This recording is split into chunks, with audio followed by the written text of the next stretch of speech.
Hello friends, আসসালামু আলাইকুম। আমি আমরুদ্দিন খন্দকার, জে কাপড়ি টেক নিউজ চ্যানেলের পক্ষ থেকে আপনাদেরকে জানাচ্ছি ওয়েলকাম। আজকের ভিডিওতে আপনাদের সাথে শেয়ার করব how to use subtotal in MS Excel. অর্থাৎ এমএস এক্সেলের মধ্যে আমরা কীভাবে সাবটোটাল ইউজ করতে পারি, আজকে আমরা সেই বিষয়টা দেখব। এখন আমাদের এই কাজটা করার জন্য প্রথমে আমরা এক্সেলে চলে আসি। বাস এক্সেল আসার পরে কী বলছি, এক্সেল শিটের মধ্যে আজকে আমরা আমাদের এই ডাটাগুলোর মাধ্যমে কীভাবে আমরা সাবটোটাল ইউজ করতে পারি সেই বিষয়টা বসে দেখব। এখন এই সাবটোটালের কাজটা করার জন্য আমাদের প্রথমে কি করতে হবে, এখানে আমাদের এই ডাটাগুলোকে আমরা এখান থেকে শর্টিং করে নেব। তো শর্টিং করার জন্য আমাদের এই যে ডাটা টেবিলের মধ্যে এখান থেকে আমাদের এই যে শর্টের অপশন দেওয়া আছে, আমরা সরাসরি এখান থেকে অ্যাসেন্ডিং বা ডিসেন্ডিং করতে পারি, অথবা চাইলে এই যে এখানে শর্টে ক্লিক করার পরে এখন আপনি কোন কলামটা শর্ট করবেন সেই কলামটা এখান থেকে সিলেক্ট করে দিবেন।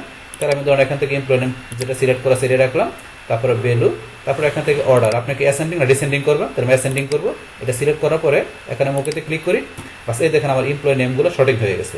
তাহলে এখান থেকে এই যে এখানে হাসানের যে এমপ্লয় নেমের বিভিন্ন এরিয়ার বিভিন্ন প্রোডাক্টের বিভিন্ন ডেটের যে সেলস কোয়ান্টিটি আছে সেগুলো আমরা একটা শর্টিং করে সাজায় নিলাম। তারপরে এইভাবে জসিম, মনির, রহিম, এভাবে প্রত্যেকের ডাটাগুলো এখানে আমরা কি করছি এভাবে সাজায় নিলাম। সাজানোর পরে এখন আমরা কি করব, এখানে যে হাসানের যে ডাটাগুলো আছে এটা টোটাল আমরা দেখব। তারপরে এখানে যে জসিমের যেগুলো আছে এটা টোটাল দেখব। এইভাবে প্রত্যেকের এমপ্লয় নেমের যে এখানে টোটাল যে এখানে সেলস কোয়ান্টিটিগুলো থাকবে সেগুলো আমরা এখানে আলাদা আলাদা টোটাল করে দেখবো, যেটা আমরা সাব টোটালের মাধ্যমে দেখতে পারি। তাহলে এখন শর্টিং করার পরে এখন আমাদের সাব টোটাল করার জন্য আমরা কোথায় চলে আসবো, আমাদের এই যে এখান থেকে ডাটা টেপের মধ্যে এই যে আউটলাইন অপশনের মধ্যে এই যে এখানে সাব টোটাল অপশন দেওয়া আছে। তাহলে এখানে সাব টোটাল আমরা ক্লিক করি। ক্লিক করার সাথে সাথে এখানে আপনি কী দিয়ে সাব টোটাল করবেন সেটা এখান থেকে প্রথমে সিলেক্ট করতে হবে।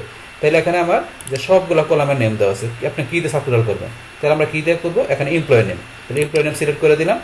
দেওয়ার পর এখানে ইউজ ফাংশন, তো আপনি সাব টোটাল করার জন্য আপনি কোন ফাংশন ইউজ করবেন, এখানে অনেকগুলো ফাংশন দেওয়া আছে, আপনি কোনটা ইউজ করবেন।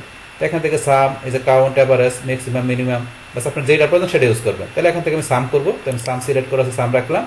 বাস তারপর এখান থেকে আমাদের যে কোন ভ্যালুগুলো এখানে আমাদের কি হবে, যে সাম হবে, তো সেটা কোনটা হবে, সেলস কোয়ান্টিটি, যেগুলো নাম্বার টাইপের ভ্যালু, এই যে টিক মার্ক দেওয়া আছে এটা এখান থেকে আমাদের সাম করবো।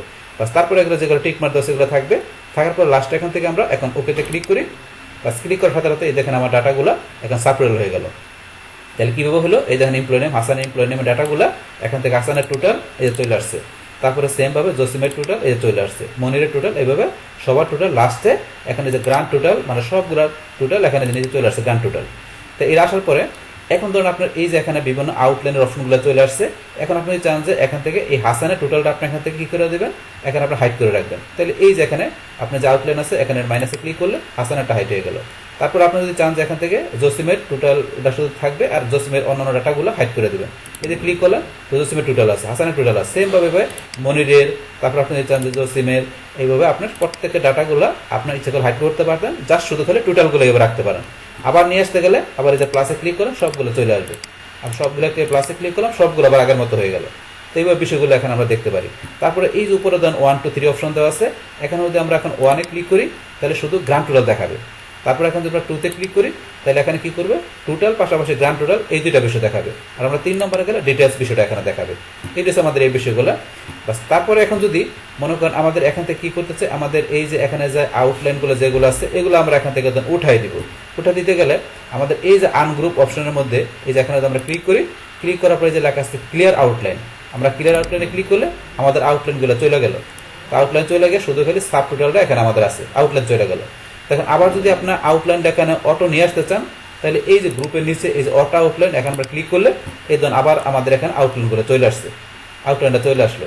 তারপর এখন যদি চাই আমরা যে এই সাব টোটাল যেটা করছি সাব টোটালটা আমরা রিমুভ করে দেবো, সাব টোটাল রিমুভ করে দেবো, তাহলে সেই ক্ষেত্রে আবার আমরা সাব টোটালে ক্লিক করবো। বাস করার পরে এই যে আমাদের এখানে সাব টোটাল রিমুভ করা অপশন, রিমুভ অল, আমরা যদি রিমুভ অলে ক্লিক করি বাস করার সাথে সাথে আমাদের এখানে সাব টোটাল আউটলাইন যা ছিল সব বিষয়গুলো আমাদের এখান থেকে রিমুভ হয়ে গেল। বাস তাহলে এইভাবে কী করতে পারি, আমাদের এক্সেল শিটে আমাদের যে ডাটাগুলো থাকবে সেগুলো এইভাবে আমরা শর্টিং করার পরে আমরা কী করতে পারি, আমাদের এখান থেকে আউটলাইন অপশন থেকে আমরা খুব ইজিলিভাবে আমাদের সাব টোটাল আমরা ব্যবহার করতে পারি। বাস তাহলে এই আমাদের এখানকার টোটাল বিষয়টা মূলত আমাদের আজকের ভিডিও। ডিয়ার ফ্রেন্ডস, আমার আজকের এই how to use subtotal in MS Excel এই ভিডিও যদি আপনাদের কাছে ভালো লেগে থাকে কিংবা এই ভিডিও থেকে আপনারা কিছু শিখে থাকেন, উপকৃত হয়ে থাকেন, তাহলে আমার এই জে কাপড়ি টেক নিউজ চ্যানেলটি আপনারা সাবস্ক্রাইব করবেন, লাইক করবেন, কমেন্ট করবেন এবং সবার সাথে শেয়ার করবেন। Thanks everybody.